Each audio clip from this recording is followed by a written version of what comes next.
This is where we've ended up. We've got some wood pigeon, we've got loads of forage. We're just gonna get more roots. This is our trusty little estofanica biochar stove.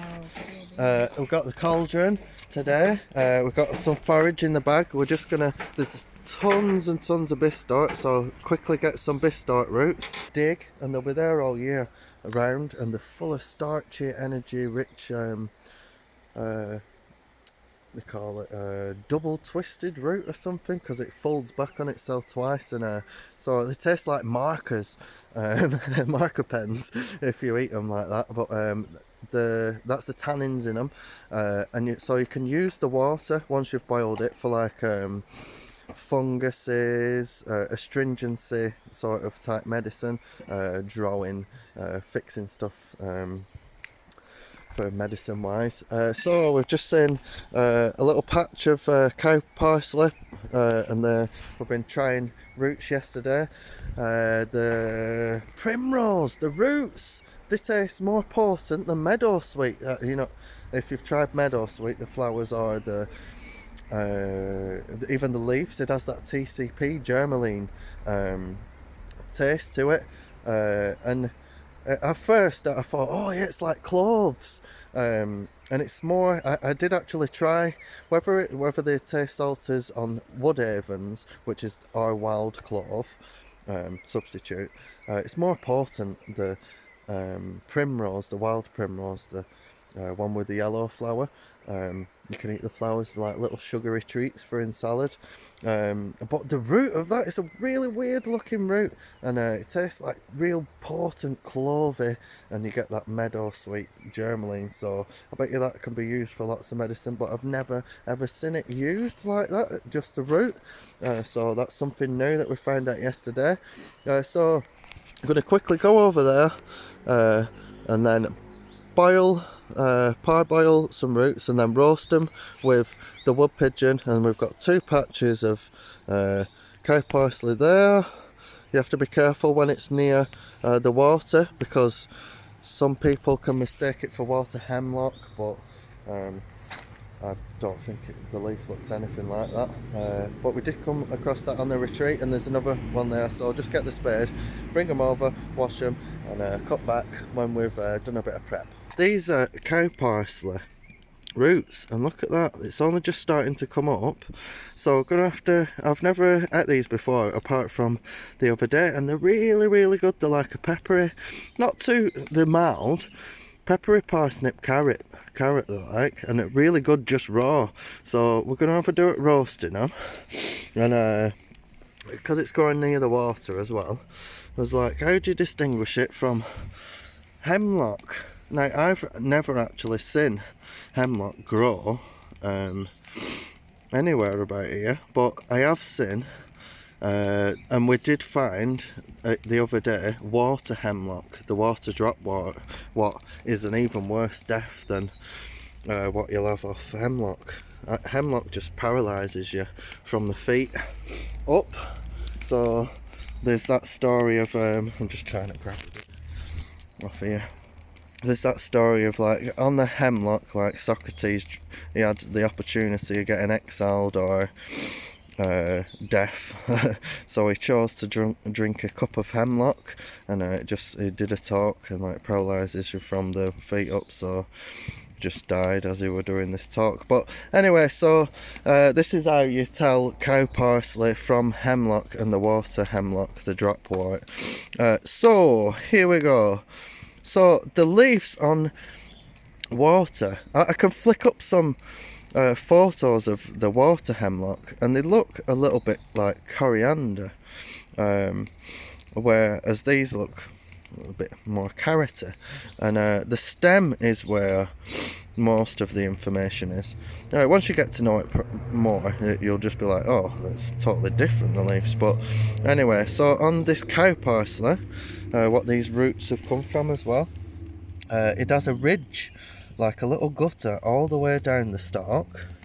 If I can get it to focus properly, there's a ridge all the way down there, like a little V, a channel.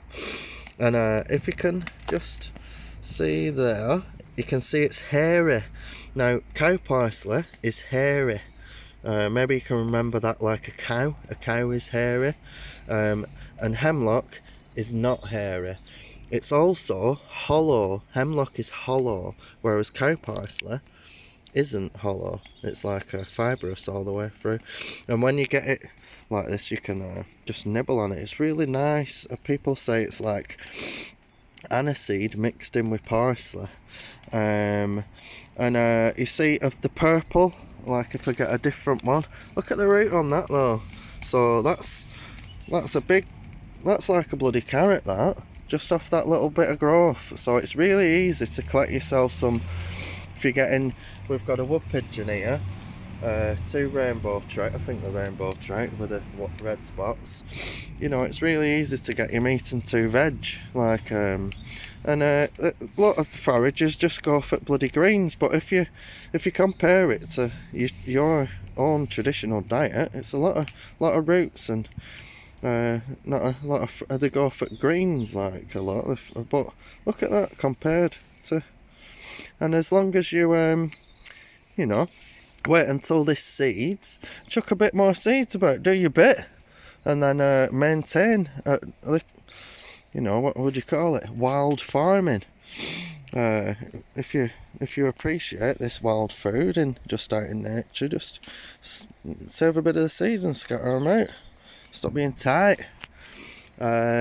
So yeah, so there's this purple band up here. There's like a purple band, and it's hairy. This cow parsley, and hemlock has like more like it's hairless, hollow, and it has splatters like a rhubarb. Or I like that you pointed out, like a dock. Yeah, so dock has like red splatters, and I like to use the mnemonic of it's the splatters of blood from its victims on hemlock. So there you go, that's an important little lesson there to not die. So here is the root of the bistorch, full of starch, but if you eat them raw, you can see in there it looks like a yam, and I've never tried them, so this is a first for me. So you've got to boil them to get rid of the astringency. It tastes like marker pens if you just eat them raw. Really astringent, that's all the tannins in it. So the water that you do actually boil these in, is you can use it for medicinal. And then you roast them. So we're just going to chuck a load of these after we've maybe peel them. Do some peeled, do some not peeled, and just chuck them in with in the cauldron and roast them like that. So we're gonna get on it. Oh yeah, so that is what this root has come from, the bistorch root. It's like, I like the common name sweet dock because it's sweet, and this is what you make the Easter ledge pudding off, the dock pudding. So moving on, we've got some wild garlic kimchi there and some other bits and bobs in the bag, but we've got just brought some butter along, common hogweed there, mint to just fry up like that, and we've got some few floured leek there. So our fire's like kind of burnt down now, so that's all ready. So time to, oh fuck me, that's hot. So that's our bistorch root, it's boiling. Oh, it's going good, that. Don't know, how long do you reckon we should give it? I'd say 15. 15 minutes up, right there. So yeah, so they're all clean then now. But look at them. So maybe just pan fry them. Alright, so we got the pigeon in there. It's going dark now. Got the pigeon in there. I've got some cow parsley on top, and these are the bistorch roots there. They've got a little bit of soil on, but we just need to bring a potato scrubber or a horsetail sort of thing to scrub the roots. We've got our cow parsley roots prepped. The fish is there. So we're going to do hogweed, bit of few floured leek, or that's a garlicky one, mashed in with that, and just get that on the thing now, whack the pan on and just fry that in butter, and make a salad while we're waiting for that. From last year, wild garlic kimchi here. So this is fermented garlic mixed in with lots of other goodness. So we're just gonna whack a bit of this on the pigeon. We did add bistork leaves, so bistork leaves you just use as a spinach substitute. So yeah, I'm just going to whack some of that in there. Are you using a bit of the parsnip thing? Right, there we go. So it's looking good. Right, so we're just making the salad dressing now. So what have we got here? These are pickled rams and flowers from last season.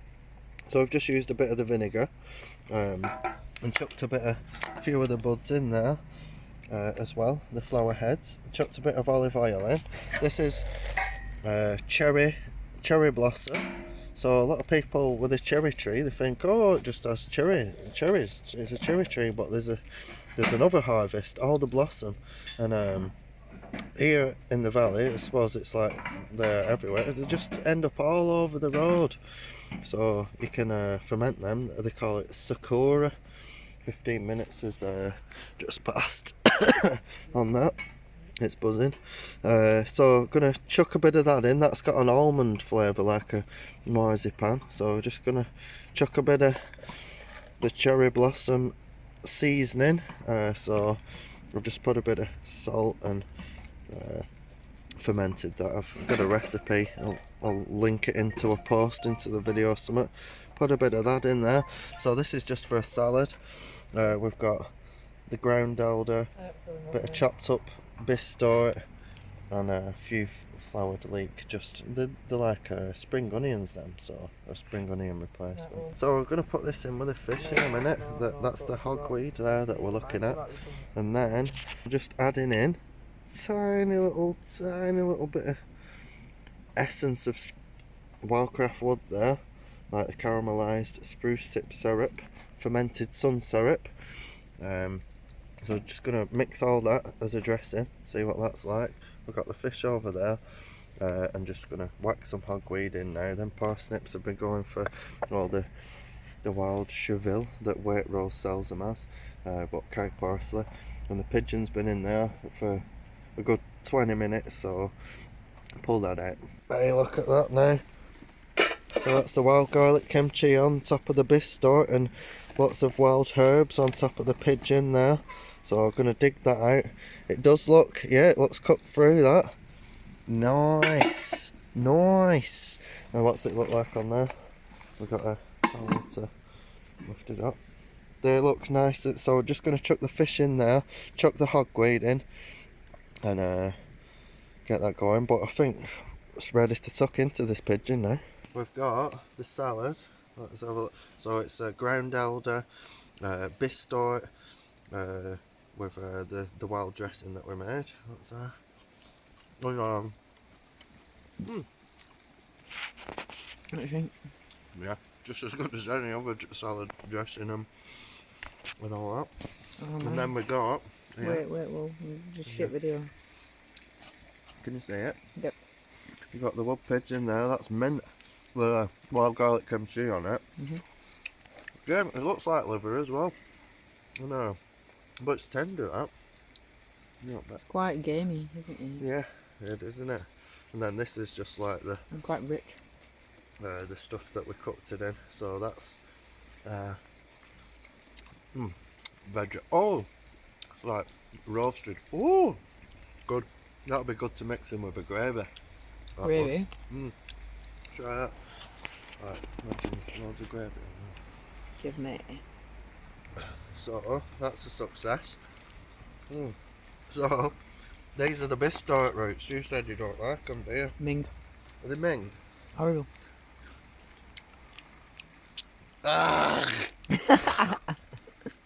Oh, marker pens. Right, so they probably need like acorns, you know, putting in a bag, and the river, you know, like flushes them out. Yeah. Or boiling a couple more times, but You don't like let's them. try it on. It's not hot. It's grim as hell. It's marker pens. It's horrible. Eating a Pritt stick. Yeah. You need to flush them out a lot more. We boiled them for about what? 30 don't minutes. do the camera that way. Anyway, yeah. So from our experiments, we have learnt that you need to maybe boil them a couple of times. So we're saying see you to them. Yeah, I don't like them. See you in a bit. In a bit. In a bit. So let's try them out, innit? But they're so easy to dig them up. So if you can play with them, they're all year round. This has been a success. So we're going on to fish. Fried hogweed. This is a hogweed. And our cow parsley roasted goodness. Ooh. With the smells trout. good, that. There's a strip. Just from the river, just now. Right. Have a look. Oh yes. So we've got the cow parsley roots. We've got the fish. That looks done now. The spine's come out. Well done, yeah. The fish is just out of the river there. It's just been in the freezer for a bit. Look at Gollum. Gollum. Look. Gollum. Hey, man. This has been watching out. So, I think we should just tuck in. Come on. Shall we do like a sample it and... Oh, get a bit of this... What? This on. Yeah. What's that? A bit of the few flowered leek. Oh, I like the few flowered leek. It's one of my resistance for a favourites. bit of caramelised What's this? taste. Essence of Wildcraft wood. Right. Look at that balsamic business. Oh. Oh yes. Tasty. Right, shall we tuck in there? Yeah. We've already tried that. We got a bit of that on there. You're just crazy though. It's too hot for me. That has got the real taste of the leaves still in it. What is it? Now, but it didn't have the taste of the leaves, cow parsley leaves, when it were raw for some reason. It was like peppery, Right. mildly peppery parsnip. Trout, let's get on it. Oh, hey, that works. The spruce tip syrup. And then what else do we? I know what hogweed. Let's see if it's done. Nom nom. No, it's not. Right, come on, let's tuck in. So this is rainbow trout, and then hogweed, fried hogweed, just fried in butter. We put a couple of few flowered leek in at the end, and that syrup, like that, is working on the definitely on the roots. So I'll put a little bit more of that in. And this is the sun syrup from Wildcraft wood. Spruce tip. Get a bit of that syrup on the roots. Anyway, so I'm gonna don't forget to like and subscribe, and then you go peace. Don't forget to like and subscribe. Okay now.